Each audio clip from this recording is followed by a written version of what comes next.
Hello, sweaty pepperoni. This is Blazemallow, and you're listening to Masters in Japanese, Episode 6, an uneducated yap about world building. And I'll say it again, world building, because I think I fumbled it before. So, what is world building? In storytelling, world building is, to put it simply, is just making sure that the whole imaginary world works, like it doesn't suck. Remember Hobbit? I don't. I haven't read it, but I've heard it has an amazing world building. Remember Harry Potter? I've read that. It has a good world building. So essentially, a few months ago, I created a video while I was doing my daily doodle series, and I wrote world building for one of the titles, and I noticed a sudden increase in viewership. And I thought about it and I was like, that was just such a minor part of the video. And I just thought that was the main thing that I could title the video as. And people clicked on it so much more. So I thought that that's kind of unfair for anybody who's clicking on it because it might feel like it's clickbait. So here it is, world building. So how do you do world building? To put it simply, you have characters in your head. You just need to make rules. Yeah, you can leave leave this episode with this, and I think you'll be fine with it. Because look at our own world. There are characters, and then there are rules, and then the characters or the people fumble around with the rules and see what works and what doesn't. We have the laws of physics that up till now nobody can break, right? In that scope of like, okay, we can't go over this, but we can find a way to kind of mimic the thing that we can't do, and then we do it. So, for example, humans can't fly. Why? Because of the laws of biology. As much as I don't know that much biology, but all I know sort of like how birds have hollow bones, humans don't. So we're kind of heavier than birds or something, and also we don't have wings. And even if we had on our arms, it won't be enough wingspan to allow us to fly. The wings have to be bigger than the whole body.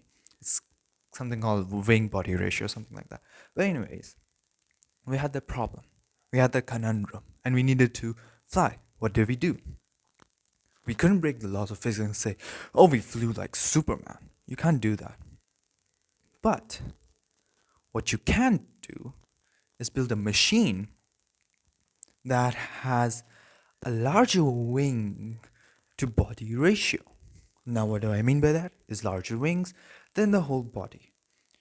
Hence, you create airplanes. Plus, you make them lighter. You use aluminium and you create airplanes. And now look at us. We're technically flying. Just like that. In world building, you gotta create a set of rules. You can't say anything is possible. Because, yes, technically, anything is possible because it's your imagination. It's your rules. You can do whatever the flip you want to do. But when you add rules and then you say you can do anything you want to do, it creates more interest. Even for yourself, I feel like it would create interest because you need to find creative ways that people could like kind of like your characters could dodge the firewall and just like do something that technically they weren't supposed to be able to do. So let's see. I can't think of an example yet. I think Dragon Ball maybe. Like in Dragon Ball, you got Goku, right? Now Goku has immense power. I know a little bit of Dragon Ball. I don't know that much, but as much as I know about Goku, and originally he wasn't called an alien. He was just a monkey boy, a boy with a monkey tail. He was trained by his adoptive father, who passed away. So Goku has some training, and he is strong. I don't know where he gets the joy of fighting because I've only read the first issue of the manga of Dragon Ball, but there's a point where he meets Master Roshi, then he trains for Master Roshi. Master Roshi is way stronger. Goku gets stronger. Now there's a point. Now in Dragon Ball Z and Dragon Ball Super, you get to a point where that's the peak of human power. It's kind of like Mr. Satan. I think last I checked, it was Mr. Satan was the strongest normal human. But but by that point, how did Akira Toriyama like kind of like bend the rules a bit without breaking them? He said that, oh, that's the pinnacle of human power. What if you were trained by gods? So Goku goes and trains with gods like King Kai and what are the others? Beerus. No, not Beerus. He didn't train with Beerus. He trained with Whis. But you get the point. The writer didn't break the rules. The writer bent the rules. The writer said, "Oh, this is a rule. I can't break it, but I can bend it." So you can't bend it, but you can't break rules, because if you break rules, then nothing makes sense. Moreover, you can create plot twists with this technique also. Because let's say you create something. You create a rule. Let's just make a story out of this for now, for easier understanding. One of the easiest powers that people use is fire. You have a control of fire, pyrokinesis.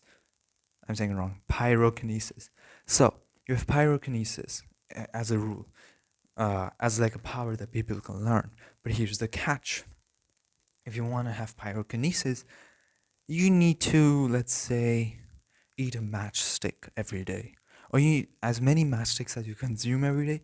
The more powerful of a pyrokinetic, I guess it would be called, you would be.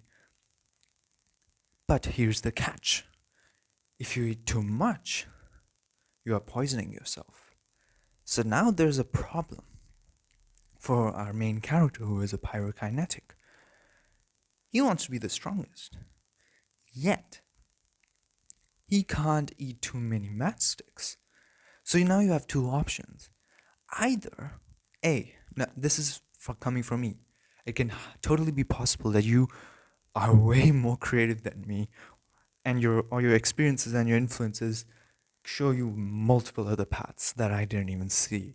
So for me, the two options that I can see is that either A, we give this main character um, a weapon that gives him more power than he can consume. It's because he's trying to keep a healthy level, like let's say 2 matchsticks, 3 matchsticks, or maybe even one every once in a while. To continuous power, he doesn't want to overdo it to the point that he gets poisoned.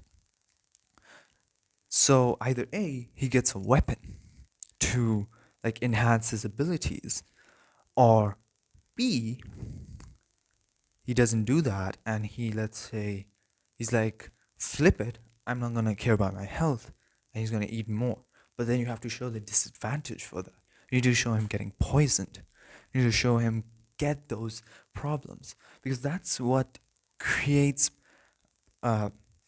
story. You need to have problems. And I know previously I've talked about Kishu Tenketsu, which is the 4-act structure, which is used in Japan. It is also used in China and Korea, even North and South, I think.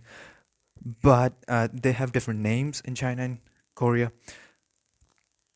But even in that one, there needs to be a problem the character is trying to overcome. The character is trying to do something. The character isn't trying to like, the only difference, I'm just repeating this for anybody who gets confused, that the only difference that I at least found in Kishu Tenketsu and the 3-act structure in Western culture is that the 3-act structure talks more about the character winning. Kishu Tenketsu talks about the character becoming a better person. And both can have both elements that I differentiated on. It's just what they would try to show. Because I saw this video, which I still can't remember which one it was. I haven't even looked for it, unfortunately.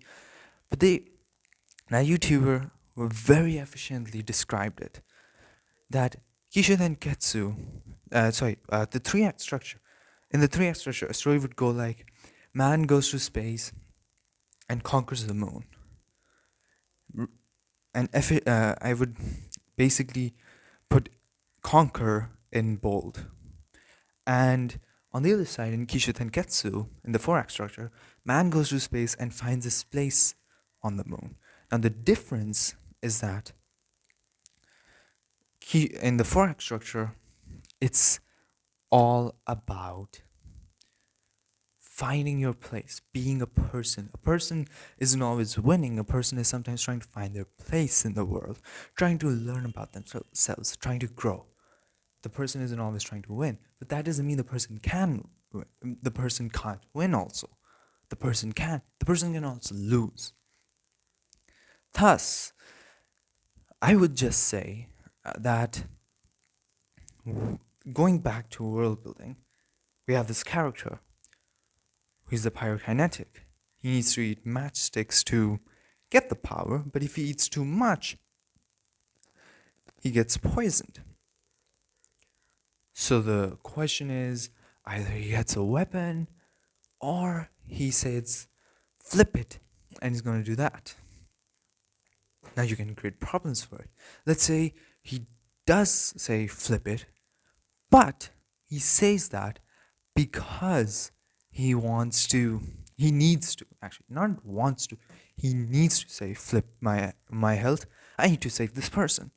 Now what that does two things that will, first of all, in moving forward in the story, will create problems for the protagonist. B, it will show the protagonist's kind nature, which will help people connect with the character more. World building is not supposed to be something removed from the story. Like but there are multiple ways of doing world building. The writer of Dune,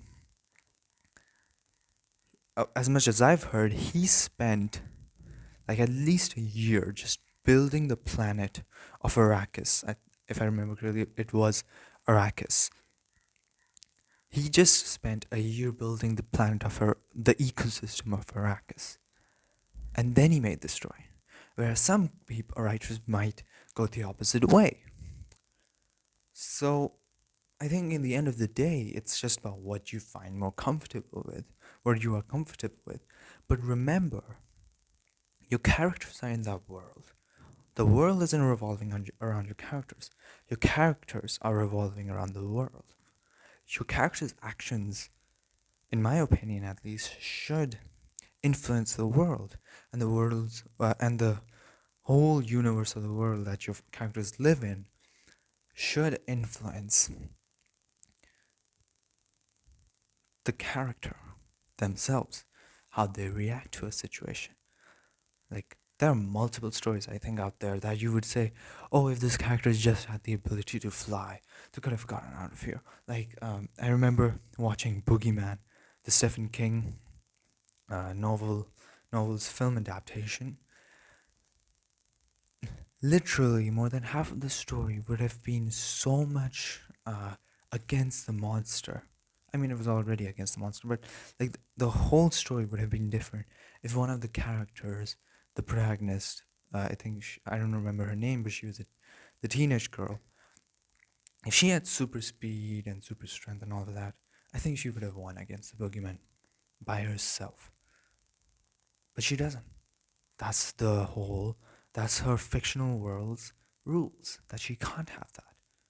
And that affects her thought process, that affects how she reacts to stuff. Whereas on the other hand, Superman does have that. So he has to work along those lines. But he has another weakness. He does have a weakness. He can't come close to what was the name of that thing? Not Krypton. I think it was whatever it's called. You get the point. The crystal. How can I forget the name? I can't believe I forgot the name. Space rock. Let's just call it space rock. Okay. I'm sorry. I don't know how could I forget the name, but you get the point. It's Superman. He gets weak from a space rock that's sending out radiation. So yeah, that is all for today. See you tomorrow. And I hope you make an amazing story.